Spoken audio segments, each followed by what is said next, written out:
लोकसभा चुनाव के वक्त मुकेश सहनी कभी तेजस्वी यादव के साथ हेलीकॉप्टर में संतरा खाने वाला वीडियो शेयर करते थे, कभी मछली खाने वाला तो कभी केक काटने वाला।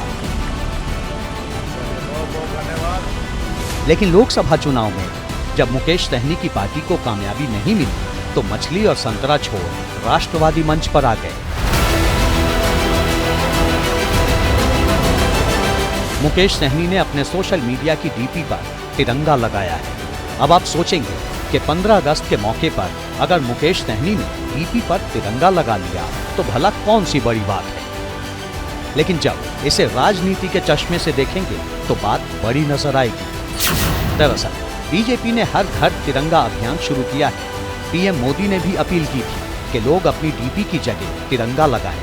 और अब जब मुकेश सहनी ने प्रोफाइल पिक्चर पर तिरंगा लगाया है तो कई तरह की अटकलें लग रही हैं। उन्होंने कल स्पष्ट कर दिया 2025 का चुनाव हम इंडिया गठबंधन के साथ, महागठबंधन के साथ लड़ेंगे और हमारा लक्ष्य है कि 2025 में तेजस्वी जी को मुख्यमंत्री बनाए। एनडीए खेमे में बेचैनी और बेचैनी में उनको अपने साथ लाना चाहते हैं, लेकिन चाहे जितना भी प्रयास कर ले, मुकेश सहनी जी और तेजस्वी जी का जो अटूट गठजोड़ है उसको ये चाहकर भी अलग नहीं कर सकते। आरजेडी भले ही मुकेश सहनी पर आंखें बंद करके भरोसा करे, लेकिन राजनीति में हालात बदलते देर नहीं लगती। बीजेपी और जेडीयू पलक पांवड़े बिछाकर मुकेश सहनी का इंतजार कर रहे हैं। जब एनडीए के साथ थे, स्वयं अपने हार गए थे, उसके बावजूद एनडीए ने उनको विधान परिषद बना करके और मंत्री बनाने का काम किया था। लेकिन महागठबंधन के साथ जाने के बाद जीरो पर आउट हो गए। निर्णय मुकेश सहनी को लेना है कि फायदे के साथ रहना है या नुकसान के साथ। लंबे समय से वो इंडिया ब्लॉक में असहज महसूस कर, आधिकारिक तौर पर तो इसकी पुष्टि करना संभव नहीं जब तक वो खुद अपनी इच्छा जाहिर नहीं करे। लेकिन अगर वो ऐसा फैसला करते हैं तो स्वागत ही होगा। मुकेश सहनी पिछले कुछ दिनों से बेहद खामोश है। न तो सरकार पर कोई तीखी टिप्पणी करते हैं और न ही किसी बड़े मुद्दे को लेकर सवाल उठाते हैं।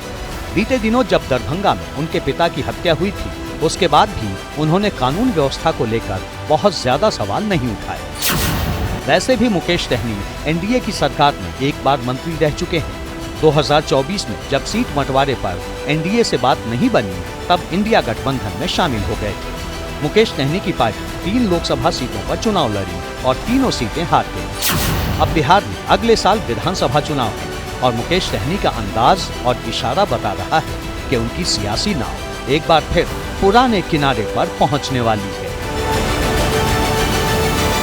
वो लोग ऑफर दे रहे हैं, ये सब हमको कुछ नहीं चाहिए। हाँ, अगर कुछ देना है तो निषाद को आरक्षण दीजिए। हमने हाथ में गंगा जल लेके, हमारे लोगों ने हाथ में गंगा जल लेके संकल्प लिया है कि आरक्षण नहीं तो भाजपा से गठबंधन नहीं। छुट्टी गिनती जब भारतीय जनता पार्टी का चालू हो गया तो अब क्या उम्मीद करते हैं कि हम उनके साथ जाएंगे? क्यों जाएंगे?